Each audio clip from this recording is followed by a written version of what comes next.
네, 안녕하십니까. 이제 두 번째 시간입니다. 자, 두 번째 시간인데 첫 번째 시간에 좀 일부러 공을 많이 들인 거예요. 공을 많이 들였다기보다 좀 설명을 좀 자세히 하려고 했던 거예요. 왜냐하면 그 생각이 계속 쓰이니까.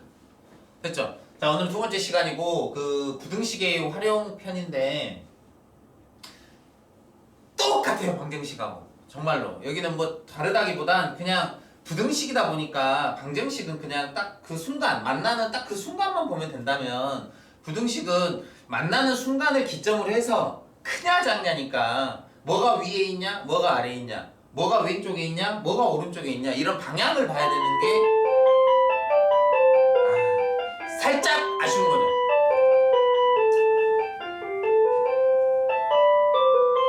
이제 한번 해볼게요.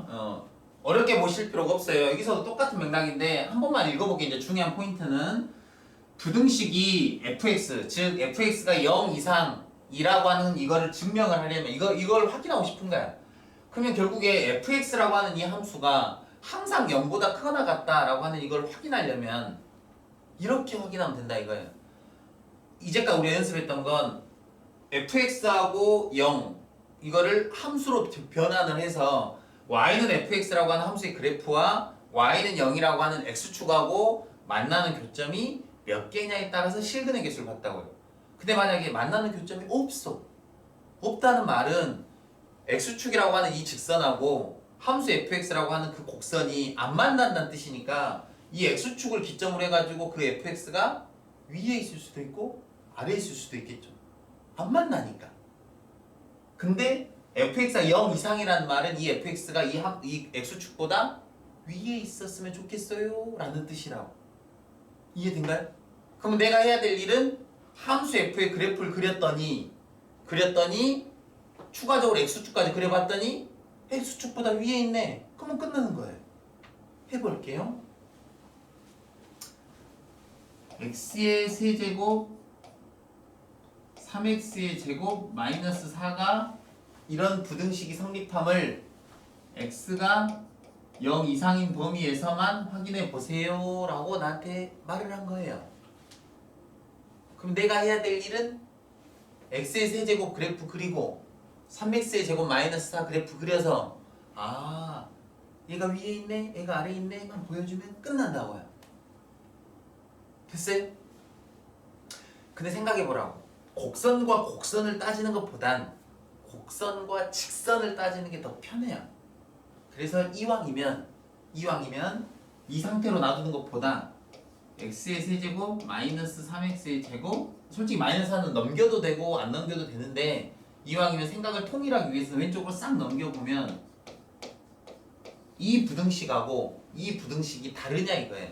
다시 말하면 이 위쪽에 있는 부등식을 만족하는 x값의 범위와 아래쪽의 부등식을 만족하는 x값의 범위가 다를 것 같냐고. 똑같다고.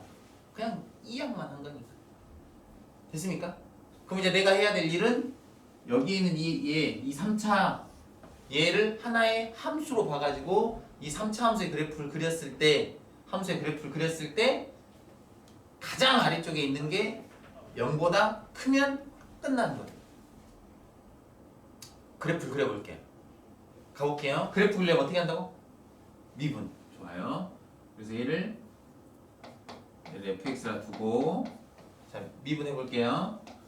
f랑 x는 좀 속도감 있게 3x의 제곱 마이너스 6x 인수분해 하니까 3x로 묶으면 x 마이너스 2 이렇게 괜찮아요? 그 미분해서 0 되는 순간이 0하고 2 두 번 있겠죠? 0하고 2하고 이렇게 두 번 있다고요. 최고차이계수가 양수니까 위에서 저 위에서 출발해가지고 통과하고 이렇게 그러면 뿔 이렇게 이해 되십니까? 그럼 미분에서 0 되는 순간을 기점으로 해서 올라갔다가 내려갔다가 다시 올라가는 이런 형태의 그래프가 완성이 될 거다 이 말이에요. 여기까지 됐습니까? 그 다음에 이제 함수값 구해야 되니까 그게 극대값, 그게 극소값이니까 0일 때 함수값 구해보시면 여기다 0 넣어요. 0 넣으면 4 그래서 4 지금 따라오시죠? 그 다음에 2를 넣어보시면 8 오우 2를 넣으면 말 12 오 0이네요 0이네요 여기까지 됐습니까? 여기까지 됐어요? 그럼 이게 fx로 이게 fx 그럼 이게 fx면 나는 최종적으로 지금 뭘 하고 싶다고? 뭐 하고 싶어요? 그래프 그리고 싶다고 그래프 그래프 그렸잖아. 근데 아직 뭐가 없어요? 여기 0하고 비교하는 거죠. 0하고 비교하는 거니까 x축을 그려야죠. x축은 여기 0이네. y는 0. 그러니까 그래프 x축은 이렇게 그려지겠네. 이렇게 딱 접하게. 됐어요? 근데 이거 실제로 그래프 그리면 원래 이거 더 그려지겠죠? 이렇게. 지금 따라오십니까? 그러면 냉정하게 생각해봐요. 빨간색 x축보다 하얀색 fx가 위에 있죠? 근데 이쪽은 아래에 있죠? 그러니까 됐어요? 이게 어쩔 땐 위에 있고 어쩔 땐 아래에 있다고요. 됐냐고? 근데 중요한 게 뭐예요? 0 이상일 때만. x가 0 이상일 때만 0 이상일 때만 위에 있으면 된다고요. 그럼 x가 0 이상인 부분은 어디냐면 여기라고 여기. 얘가 0이잖아 얘가. 얘가 0 얘가. 됩니까? 그럼 x가 0 이상인 부분은 그래프가 전체가 아니라 이 부분만 돼요. 어때요? x축보다 다 위에 있잖아요. 위에. 딱 한 번 만나네요. 2일 때. 만나는데 크거나 같으면 되잖아요. 그러니까 0보다 큰데 딱 한 번 0일 때가 있는데 크거나 같다. 괜찮다 이거예요. 되죠? 그러면 방정식과 부등식은 풀이 맥락이 똑같다고요. 다만 여러분들이 이제 연습해야 될 부분은 이제 이게 이 단원에 있으니까 이 연습을 하는 거지만 여러분들 연습해야 될 부분은 이 문제 상황이 나보고 미분을 이용해서 그래프를 그린 다음에 판단하라는 얘기구나 라는 생각만 할 수 있으면 돼요. 근데 이제 이게 계속해서 배워가다 보면 지금 배우는 건 익숙하지만 예전에 배웠던 건 솔직한 말로 좀 잊혀져 가고 앞으로 배울 내용은 아직 모르고 그러다 보니까 매번 공부할 때는 좀 힘들고 약간 머릿속 복잡하고 한데 공부를 하면 할수록 머릿속에 이제 생각이 좀 정리가 돼가는 것 같아요. 그래서 그 생각들을 정리해 가는 데 있어서 가장 좋은 게 문제를 좀 풀어보는 연습인 것 같아요. 그냥 계속 글만 읽은다 해가지고 자신의 생각이 또 수학적으로 좀 한계는 분명히 있는 것 같아요. 그래서 문제도 많이 풀어보셔야 되니까 교과서 문제만으로 솔직히 한계점 있고 너겟줄 꼭 풀어보셔요. 누가 숙제를 내주고 안 내주고의 문제보다 여러분들이 남은 고등학교 생활 1년을 하는 데 있어서 참 아이러니하지만 더 재미있게 하려면 공부에 좀 더 관심을 갖고 수업 시간에 좀 더 참여해보고 선생님들하고 재밌게 좀 부대껴보고 친구들하고 대화도 나누고 하는 삶이 오히려 더 재밌더라고요. 내 인생 살래라고 하는 그런 취지의 이렇게 행동하는 것보다. 됐어요? 콜? 좋아요. 그 다음에 그 문제 3번, 문제 4번은 한번 셀프 해보시고 또 이제 A제로 넘어가 볼게요. 아직도 모르겠어.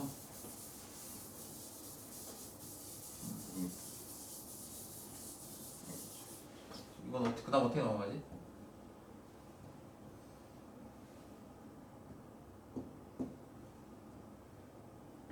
어떻게 하니? 네, 어떻게? 오, 이거 됐나 보다. 오, 됐어. 됐어요? 그래서 부등식 편은 솔직한 말로 뭐가 없어요. 그냥 방정식의 연장선 상에서 하는 거라서. 됐어요? 근데 이제 여기 탐구용과 실근의 개수의 판별하는 거는 약간 여기 다항함수, 다시 말하면 수학 2에서만 하는 약간 특별한 스킬 같은 느낌이에요. 그래서 이 특별한 스킬 같은 느낌을 너무 마치 이걸 모르면 큰일 날 것 같은 느낌으로는 하지 않았으면 좋겠어요. 근데 그건 있죠. 제한된 시간 내에 많은 문제를 풀어야 되는 그런 상황 속에서는 이런 스킬 같은 것도 분명히 필요한 요소긴 해요. 근데 어려운 말은 아니에요. 간단하게만 정리해주고 이 시간 그냥 맞춰보도록 해볼게요. 한번 보시면요. 뭐냐면 여기 이렇게 써져 있어요. 여기에 어디 있지?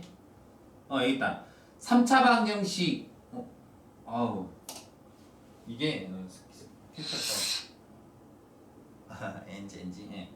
여기 보시면 3차 방정식이 있는데 이 3차 방정식의 실근의 개수를 3차 함수의 도함수를 이용해서 판별을 할 건데 이제까지 우리가 그렇게 했으니까 판별을 할 건데 다른 걸 안 쓰고 여기 이게 도함수는 2차 함수죠. 3차 방정식의 도함수는 이게 3차 함수의 도함수는 2차 함수니까 그 2차 함수는 결국에 2차 함수의 실근은 보통 2개가 나오든가 1개가 나오든가 0개가 나오는 걸 우리가 판별식이라고 하는 걸 이용해서 판별을 했단 말이에요.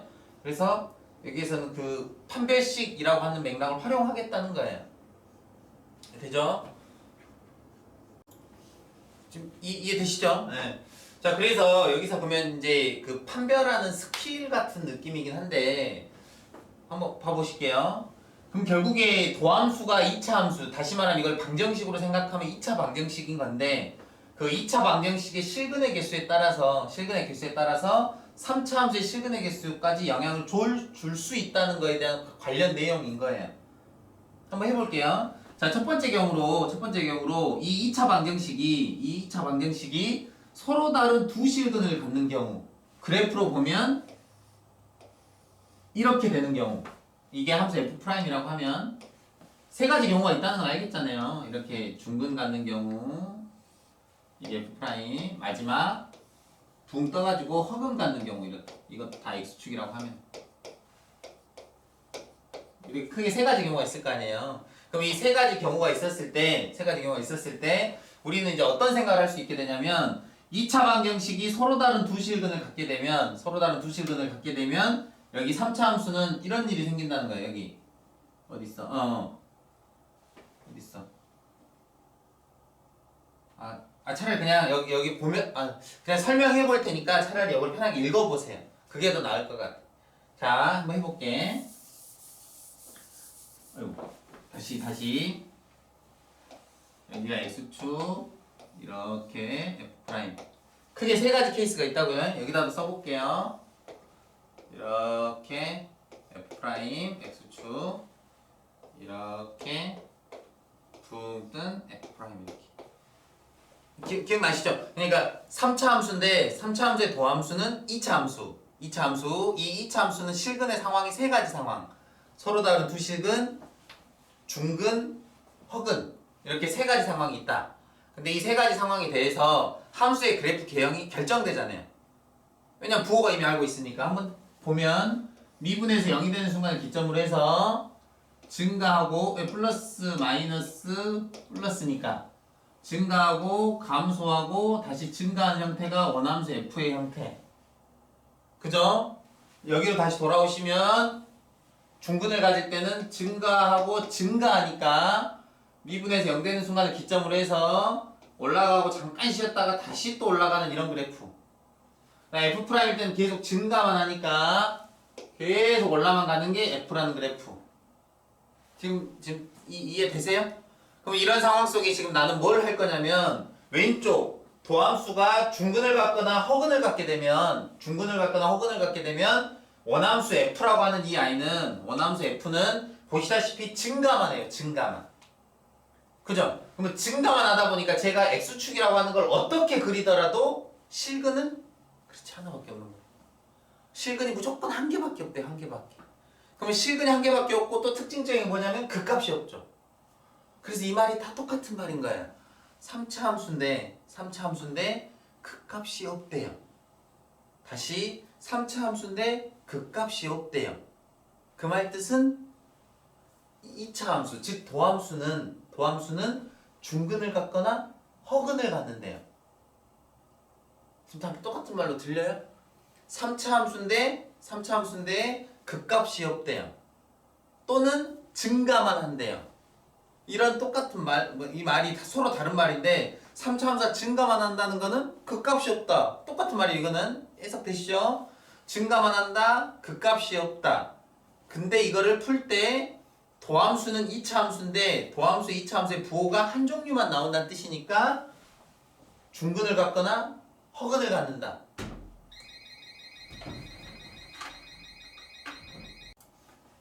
네, 그래서 이제 이 말을 종합을 하면 3차 함수의 3차 방정식의 실근을 판별하는 방법 중에 하나의 좋은 방법은 도함수가 2차 함수니까 2차 방정식의 실근의 개수를 이용을 해가지고 최종적인 판별을 하는 게 가능하다는 거예요. 그래서 이제 이 생각을 좀 정리를 하면 2차 함수, 그 도함수인 이 2차 방정식이 중근이나 허근을 갖게 되면 원함수, F라는 이 원함수는 실근이 하나만 존재하겠죠. 예, 이제 약간 상황 이해되시죠? 이게 중요한 부분인데 계속 이렇게 손님이 오셔가지고. 예. 어쨌든 간에 지금 여기 좀 다시 정리해 볼게요. 예. 여기 3차 함수 같은 경우는 하필이면 도함수가 2차 함수다 보니까 2차 함수는 여러분들이 이미 고등학교 1학년 때 판별식이라는 개념을 이용을 해서 했다고요. 그 실근의 개수를 판별하는 방법을. 근데 그 2차 함수의 2차 방정식이죠. 정확히 말하면 2차 방정식의 실근의 개수를 판별하는 그 생각 자체를 연장선 상에서 원함수 F의 실근의 개수를 판단하는 것까지 가능하다는 거죠. 그래서 이 생각이 정리된다고. 이제 좀 복잡한 얘기가 좀 있었지만 최종적인 정리를 간단하게 하면 2차 방정식의 실근의 개수가 중근을 갖거나 허근을 갖는다. 다시 말하면 판별식으로 했을 때 0이거나 0이면 중근이니까 0이거나 0보다 작거나 허근이니까 0 이하이면 원함수 f는 실근이 무조건 한 개만 있다 이거예요. 이해되셨어요? 왜냐면 이렇게 증가하는 함수 형태일 테니까. 그럼 이렇게 증가하는 함수 형태이라서 이렇게 만나는 실근은 이렇게 한 개씩밖에 없다는 거죠. 그래서 이거를 식을 쓰면 이게 가능하겠죠. 도함수 f'x 이 2차 방정식의 판별식을 D라고 했을 때 0이면 중근, 0보다 작으면 허근. 그래서 0 이하이면 원함수 fx는 0이라고 하는 이 3차 방정식의 실근의 개수는 몇 개? 무조건 한 개만 나온다 이거예요. 됐어요? 생각 정리됐죠? 그러면 지금 안 한 게 뭐예요? 판별식 D가 0보다 클 때, 다시 말하면 서로 다른 두 실근 가질 때. 그럼 서로 다른 두 실근을 가질 때는 그래프 개형이 이렇게 되고, 이렇게 된 상태에서는 X축이 어디에 위치하냐에 따라 실근의 개수가 바뀌어요. 네, 그 개수가 바뀌다 보니까 여기는 지금 설명을 안 하고 별도로 얘기를 한 거고. 됐죠? 그러면 여기는 이제 생각은 똑같아요. 근데 여기서 다만 어떻게 그리냐를 하는 데 있어서 가장 중요시되는 그 기준값이 이 극대값하고 이 극소값이라는 거예요. 그래서 이 극대값보다 크면 한 개고, 그죠? 그 다음에 극소값보다 작으면 한 개고, 극대값 극소값이랑 일치하면 두 개고, 사이에 있으면 세 개고. 이제 이거를 X축이니까 결국에 이 사이로 들어간다고 하면, 만약 X축이 극대값은 양수고 극소값은 음수잖아요. 그래서 이 극대값과 극소값의 부호를 이용을 해서 실근의 개수를 판별할 수 있다 이거예요. 됩니까? 그래서 어떻게 생각해보면 이것까지 해야 되나 싶은데 이제 여기 있으니까 간단하게 설명을 하고 마치게. 아무튼 중요한 포인트는 이거예요. 판별식 D가 0 이하면 실근의 개수는 무조건 한 개다. 이건 의외로 한 번씩 많이 쓰여요. 근데 판별식 D가 0보다 큰 경우는 무조건 극값을 가져버리니까, 그럼 극값을 가질 땐 상황이 여러 개로 나뉘니까 이 생각을 쓴다기보단 그냥 평소 문제 풀던 대로 푸시면 돼요. 그래도 이제 여기 써져 있으면 간단하게 할게요. 자, 그래서 여기를 알파라고 하고 여기를 베타라고 하면 F알파하고 F베타하고 둘 다 양수거나 둘 다 음수면 X축이 이렇게 그려지거나 이렇게 그려질 거 아니에요. 그죠? 그럼 둘 다 양수하고 둘 다 음수면 곱했을 때 부호가 같은 거니까 양수가 나오겠죠. 그래, 이렇게 되면 실근의 개수 한 개다. 이 말을 이렇게 길게 하고 있는 거예요. 그 다음에 둘 중에 하나라도 이렇게 X축이 이렇게 일치하는 상황이 만들어지면 개수 몇 개? 두 개다, 두 개. 그러면 둘 중에 하나는 0이 되는 거죠. 마지막으로 두 개의 부호가 서로 다르다면 근데 보편적으로는 극대값이 양수고 극소값이 음수일 거예요. 그래, 다르다면 그렇지, 세 개다 이거야. 사이로 들어갈 테니까. 됐습니까? 그래서 아무튼 이 상황을 고려해야 되는 거는 판별식 D가 양수인 경우만 이렇게 고려하는 건데, 경우가 어차피 나뉘어서 잘 안 써요. 그래서 여러분들이 주로 많이 쓰는 상황은 극값을 갖지 않는다 함수 F가. 그 말 뜻은 증가만 한다. 최고차항에서 양수일 때는 지금 똑같은 말 하는 거예요. 극값을 갖지 않는다, 증가만 한다. 그 다음에 2차 함수, 즉 도함수의 판별식, 2차항 이제 판별식을 해봤더니 0보다 작거나 같더라. 이런 상황들이 다 똑같은 말이라고요. 그래서 만약에 시험 문제 상황에서 이 3차 함수가 극값을 갖지 않을 때, 아니면 이 3차 함수가 증가함수일 때 실근의 개수를 구해주세요, 이렇게 물어볼 수도 있는 거고, 그 다음에 이렇게 해주세요라고 하면 도함수를 구해가지고 판별식 D가 0 이하입니다 라는 이 조건을 쓰셔서 푸시면 똑같은 풀이가 가능하다는 얘기죠. 됐습니까? 네, 오늘은 여기까지 하고 마치도록 하겠습니다. 다음 시간에는 우리 속도가 속도를 해야 되니까 한 번쯤 그래도 좀 글을 읽어보시면 좀 도움 될 것 같습니다. 오케이? 네, 다음에 만납시다.